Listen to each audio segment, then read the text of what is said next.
ఏంది లేదు, మొత్తం గుల్లాయి ఉంది. ఉద్యోగస్తులకు జీతాలు ఇవ్వాలి ఎట్లా పట్టన్నా అంటే ఆయన అక్కడిక్కడ చూస్తున్నాడు. రోజు రూపాయి జమేసి వాళ్ళకి జీతాలు ఇచ్చే పరిస్థితి.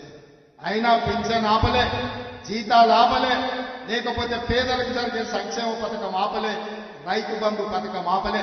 ప్రతి సన్నాసోడు ఇంకా రైతు బంధు వేస్తలేడు అని అంటున్నాడు. పోయిన సంవత్సరం మార్చి 31 వరకు కూడా ఆ సన్నాసుడు రైతు బంధు వేయలే. ఫిబ్రవరి ఆఖరి వరకు మొత్తం రైతు భరోసా పథకాన్ని వేసే బాధ్యత మనది. మీ అభిమానంతో ఫిబ్రవరి నెలాఖరు వరకు ఈ తెలంగాణ రాష్ట్రంలో ఉన్న 63 లక్షల రైతు కుటుంబాలకు మీ ద్వారా మాట ఇస్తున్నా.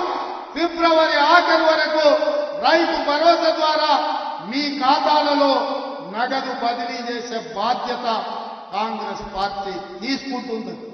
నేను ఇదే చెప్పదలుచుకున్నా.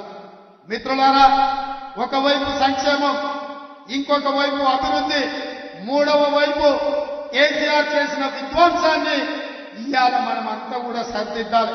అక్కడక్కడ రేవంత్ రెడ్డి మేస్త్రి అంటారు. అవును బిడ్డ, నేను మేస్త్రిని. మీరు విధ్వంసం చేసిన తెలంగాణను పునర్నిర్మించే మేస్త్రిని.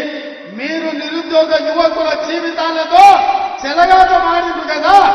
అందుకే 30 లక్షల మంది తెలంగాణ నిరుద్యోగ యువకుల భవిష్యత్తును తీర్చిదిద్దే మేస్త్రిని తెలంగాణ పబ్లిక్ సర్వీస్ కమిషన్ కి ఇవాళ చైర్మన్లను, సభ్యులను గవర్నర్ గారు అనుమతించారు.